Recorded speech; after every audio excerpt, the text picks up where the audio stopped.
Mes amis, bien le bonjour. Le 25 février 2020, nous sommes un lundi. Il y a un appel assez étrange qui va retentir au service d'urgence. Nous sommes en Floride, aux États-Unis. Et puis, il y a une femme relativement calme au téléphone qui dit que elle jouait à cache-cache avec son copain et le voici mort. Il respire pas. Alors, immédiatement, le dispatcher la passe aux pompiers qui vont insister pour qu'elle fasse une sorte de massage cardiaque. Elle a des réticences à le faire. Elle dit il est mort, il est froid, il est rigide. Juste venez, puis c'est tout. Quelques temps plus tard, ils vont débarquer chez elle. On a la police, les pompiers, et ils vont trouver l'homme. Ils vont le trouver à côté d'une valise bleue. Et elle va expliquer aux flics bon, voilà, on jouait à cache-cache hier soir. Il est rentré dans la valise, je l'ai enfermé dedans, et par la suite, je suis monté dans ma chambre, je me suis endormi, et je me suis réveillé le lendemain matin. Je l'ai trouvé mort à l'intérieur de la valise, il a dû étouffer, il n'a pas pu se libérer. Sur ce, il y a un homme qui arrive, c'est le mari. En fait, une des policières va lui demander est-ce que vous vivez avec eux? Il va répondre que non, que voilà, il est l'ex-mari et puis que il a été appelé, elle l'a appelé même avant d'appeler la police. Alors il est là, il répond très gentiment aux questions qu'on lui pose, mais quelque part il a du mal à cacher une sorte de mépris amusé. Sans être un monstre, il y a énormément de mecs qui auraient eu la même attitude si leur ex-femme leur avait téléphoné, puis ils étaient venus, ils avaient trouvé la police garée en double fil chez elle, avec le nouveau mec de la nana mort dans une valise, dans un contexte de jeu assez étrange. Voilà. Donc, à un moment donné, elle est là, elle est très nerveuse, elle exige une cigarette, elle exige qu'on aille chercher ses clopes à l'intérieur, qu'on aille lui chercher une boisson, mais la police veut rien savoir. C'est une scène de crime maintenant, l'endroit, et puis ils peuvent rien retirer, et ils lui demandent de s'asseoir par terre en attendant. Donc, par la suite, on a la police criminelle qui débarque, ils prennent le gars pour l'autopsie, et puis elle, on lui dit, écoutez, demain, vous préparez des questions pour nous, on pense que vous avez énormément de questions, prenez une feuille, préparez toutes vos questions, puis vous venez au poste et on en parle. Pendant ce temps-là, ils vont continuer à faire leur enquête.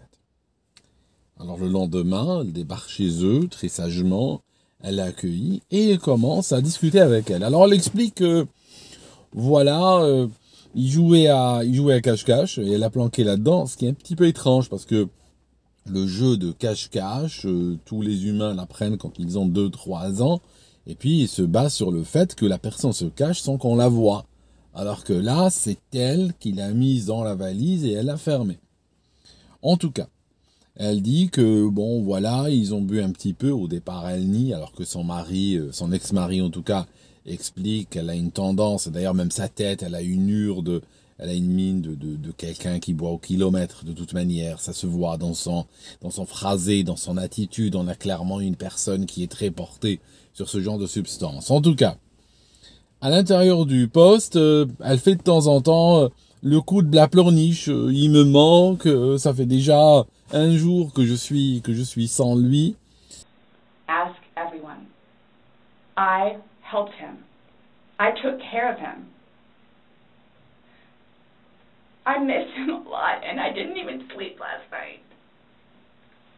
I miss him a lot.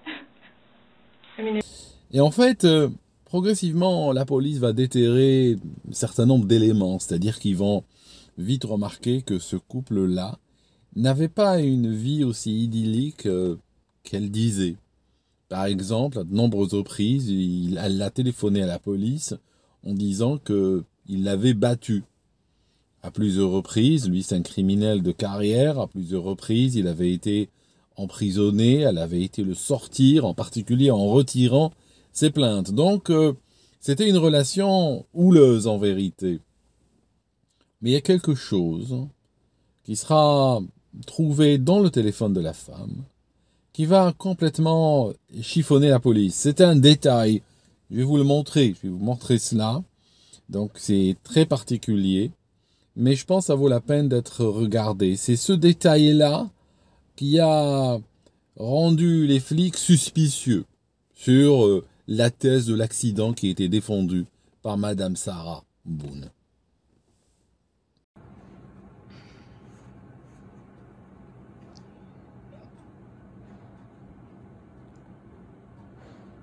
Sarah.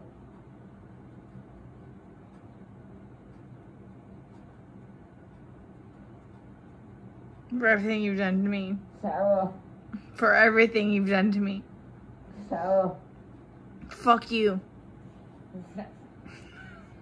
Sarah. Fuck you. Sarah. Stupid. Sarah. That's my name. Don't wear it up. Sarah. I can't fucking breathe, babe.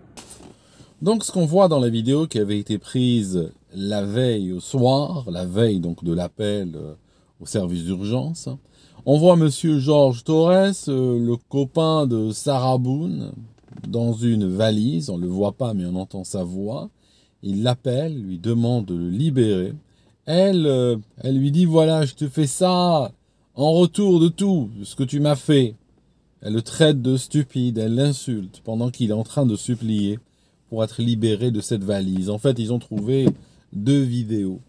Et la différence entre les 2 vidéos, c'est que la valise a changé d'endroit. Ça veut dire qu'à un moment donné, elle a tiré la valise et puis elle a même retourné. Donc en fait, à plusieurs reprises, elle a dû le faire bouger, mais sans jamais le libérer. Jusqu'à ce que mort s'en suive, en fait, littéralement. Dans l'enregistrement, d'après sa voix, on sent qu'elle a une voix de quelqu'un qui a quand même pas mal éclusé. En vérité, les flics vont trouver dans la poubelle 2 bouteilles de vin vides. Ils vont trouver aussi le reçu d'achat. Ces bouteilles ont été achetées quelques heures avant le crime. Et le lendemain, elles étaient déjà vides. Donc c'est quelqu'un qui a pas mal éclusé. À tel point qu'en fait, elle savait plus complètement ce qu'elle faisait. Et en particulier, elle a filmé son crime. Elle a filmé 2 vidéos à 11 minutes d'intervalle, sans réaliser qu'elle les avait filmées. Quand elle arrive au poste et les flics lui demandent s'ils peuvent regarder dans son téléphone, elle leur donne le mot de passe, elle leur donne le téléphone, et complètement sûre de son bon droit. Et quand elle voit les vidéos sur l'écran de la police, là, elle dit non, je ne vais pas les voir, et c'est seulement là qu'elle est frappée par la dure réalité. C'est seulement là qu'elle se rappelle qu'elle a filmé son crime pendant qu'elle le commettait. Okay. So I have something that I want to show you that we found, and it was from your phone. Mm-hmm. Can you see it? If you need to move it around, go ahead.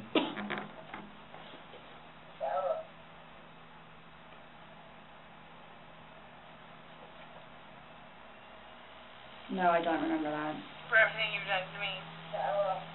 For everything you've done to me. Your battery's about to die. Shutting down. Oh, okay. Let me.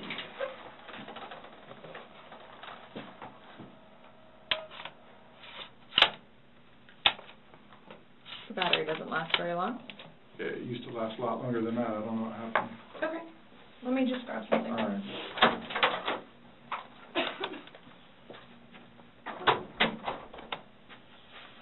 No, it was just the way you said it. You guys are scaring me. Why? Well, we just want you to watch this. This came from your phone. Don't you want to know what's on it? Yes, please.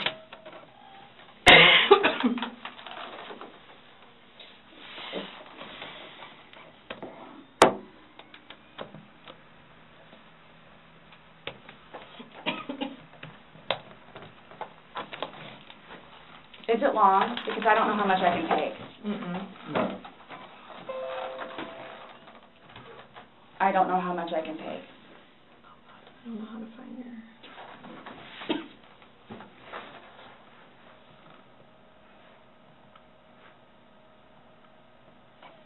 Do I have to watch this? I continuously throw up. I don't sleep. I don't want to see it, if that's okay.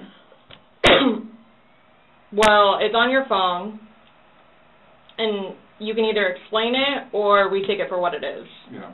We're just trying to give you the opportunity to tell us what's going on. That's it. It's that long? 2 minutes. No, that's, For everything you've done to me.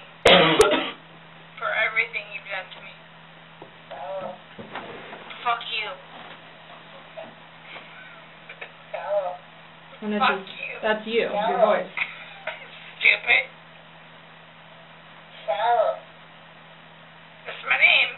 Don't wear it up.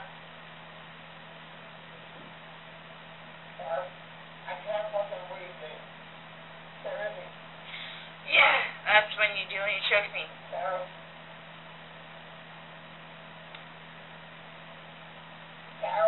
I don't want to watch it, please. Okay.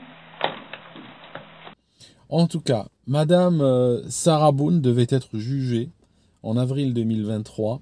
Son avocat a demandé un ajournement qui a été accepté à juillet 2023 parce qu'il a du mal à trouver un expert justement psy qui veuille témoigner, parce que elle a changé maintenant elle a changé sa défense. Aujourd'hui, elle parle plus d'accident complètement, parce que la thèse de je suis parti, je l'ai laissé, je me suis endormi, il est mort par accident ne tient plus la route. Donc là maintenant, elle dit qu'elle était battue et elle veut un petit peu littéralement nous parler de presque de légitime défense. En fait, elle le traite de stupide dans la vidéo, comme vous avez pu entendre. C'est que probablement elle a dû utiliser une forme de malice quelque part pour le conduire à rentrer dans la valise, parce qu'elle aurait été incapable elle-même de le faire rentrer là-dedans, manu militari, mais que probablement elle a créé un jeu quelconque où elle lui a demandé de rentrer. Une fois qu'il est rentré là-dedans, elle l'a enfermé. C'est pour ça qu'elle le traite de stupide. Et en fait, elle est inculpée pour homicide au second degré.